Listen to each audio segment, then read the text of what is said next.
Hey Refuge Kids, it's Savannah. You usually see me at Kid Check. I'm Piper and Shepherd and Wilder's mom. And I just wanted to read you guys a story today. I hope you're having a great Holy Week with your family. Yes, or 2 days ago with Palm Sunday and then going all the way up to Easter, we thought we would do some fun activities and read some books for you guys since we can't all be together. We miss seeing everyone, and I hope that you guys enjoy hearing a book. So we're going to read, I know it's backwards on your screen, but we're going to read The Donkey Who Carried a King, and it's just about a brave donkey who is called to do something really special for the Lord, and I hope that you enjoy it. All right, so the Bible verse that I wanted to read to you from here before we start is, "The Son of Man came not to be served, but to serve, and to give his life as a ransom for many." Matthew 20:28. One day, a little boy named Riley came home from playing with some other boys in his neighborhood. He was crying as he came into the kitchen to find his mother. She saw him and asked, "Riley, what's wrong?" Riley's lip trembled and he tried to wipe away his tears. He was 8 years old and he didn't like to cry, but he couldn't help it. He said, "Mommy, every time we play games, the other boys pick me last. It hurts so much."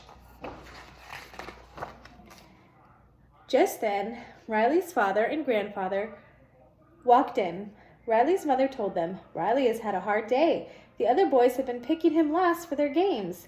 Riley's father put his arm around his son. "I understand that," he said. "Sometimes I was the last one picked for games when I was your age." Riley was surprised. "Really?" he said. His father nodded. "Yes, I remember how much it hurt when it happened to me." Riley looked down. "I think they pick me last because I'm not very good at the games that we play," he said. His father said, "Since your grandfather is here, maybe he can help you with this. What do you think, Grandpa? What should Riley do?"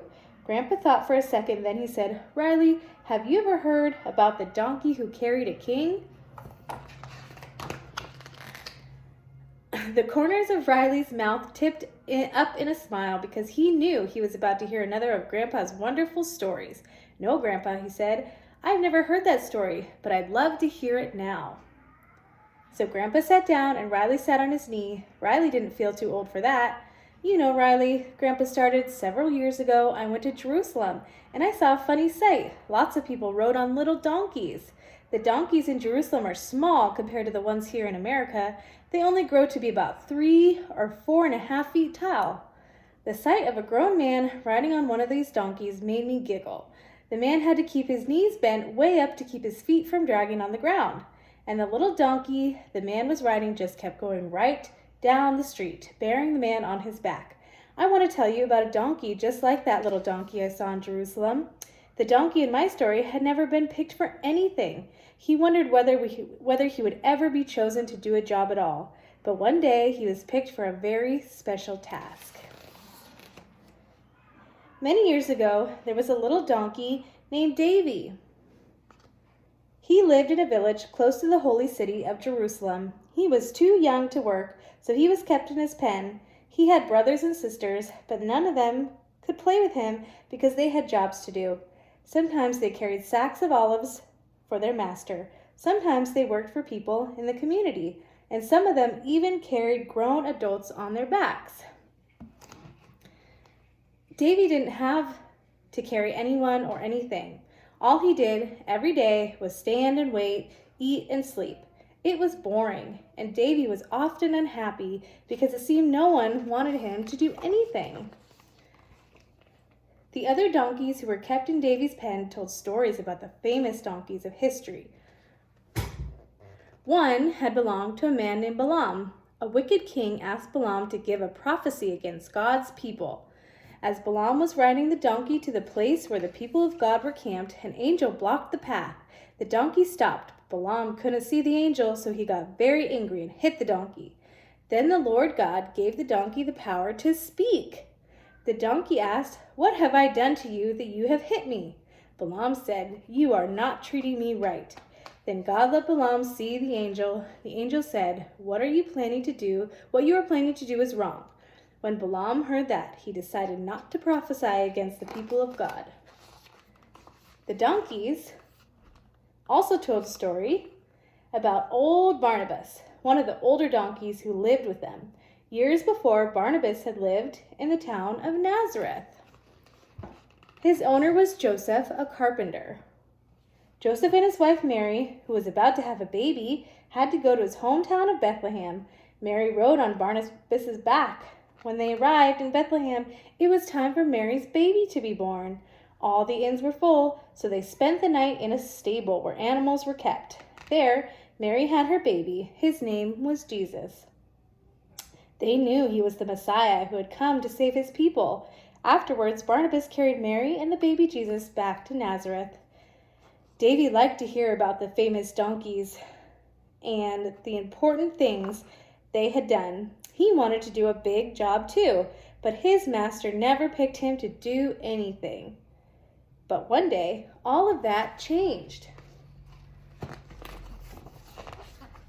It happened one morning when Davy was feeling especially down because he had nothing to do and could only eat and sleep. Davy saw two strangers coming. They spoke quietly to his owner. Davy tried to hear the conversation. He couldn't make out all of their words, but he did hear one of the men say, "Because the Lord has need of him." Davy wondered what they were talking about. Davy's owner came to the pen and opened the gate. He brought Davy out and led him to the two men. "Take this donkey," he said. "His name is Davy. No one has ever ridden him before, but I think he will be able to do the job." Davy answered. Davy wondered, "What are they going to have me do? Whatever it is, it seems important to these men." They led Davy down the road. Soon he saw a crowd. The two men spoke to the person who seemed to be in charge and called him by his name, Jesus. Some of the people in the big group put their coats on Davy's back. Then, to Davy's astonishment, Jesus got on his back. It felt strange to have someone sitting on his back, but Davy was excited too. He started to walk towards Jerusalem carrying Jesus. As they went down the road, a multitude of people came around and put their coats and palm branches on the ground in front of Davy and Jesus. They began to sing, shout, and wave palms in the air, saying, "Hosanna! Blessed is he who comes in the name of the Lord, even the King of Israel." Davy was amazed by what he was hearing. He thought, "A king is riding on my back. I can't believe that I have been chosen to carry a king." David made up his mind to carry the king to the best of his ability. He stepped carefully along the path of coats and palm branches, and he tried hard to carry Jesus smoothly. After Davy and Jesus came into Jerusalem, Jesus got down and patted Davy's back. Davy watched as he entered the temple. Davy felt very proud of himself. "I carried the king," he thought. "I must be a very special donkey." The next day, Davy's master decided he was ready for regular work. One of the servants put 2 sacks of olives on Davy's back and set out to deliver them. The sacks were heavy, and they scratched Davy's back. Once or twice he got so tired and miserable that he sat down in the road, but the master's servants tugged on the rope around Davy's neck and pulled him along. By the time Davy got home, he was very grumpy. "Why did the masters make me carry those olives?" he grumbled to old Barnabas. "I carried the king. I shouldn't have to carry ordinary things." Barnabas frowned. "We are donkeys," he said. "It's our job to carry things, whatever the master decides to put on our backs. Every job is important, even carrying sacks of olives. And you should do it to your best of your abilities." "Huh," said Davy. "I don't think I'll ever enjoy this kind of work. I think I'm better at special jobs, like carrying important people." But Davy had to carry things every day. Sometimes he carried sacks of olives. Sometimes one of the servants rode on his back for errands.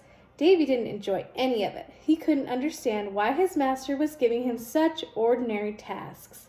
One morning, one of his master's servants led Davy to a village on the other side of Jerusalem. As they were returning through the village, Davy saw a crowd coming down the street towards him. The people seemed to be shouting angrily at someone as they moved along. The servant led Davy to the side of the road so the crowd could pass.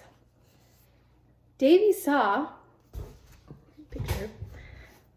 the person the people were shouting at. It was Jesus. that King David had carried into Jerusalem amid such joy only a few days before. But now the people seemed furious at Jesus. David wondered about what. When David noticed that Jesus was carrying something, a rough, heavy beam of wood, Jesus seemed to be struggling to carry the beam.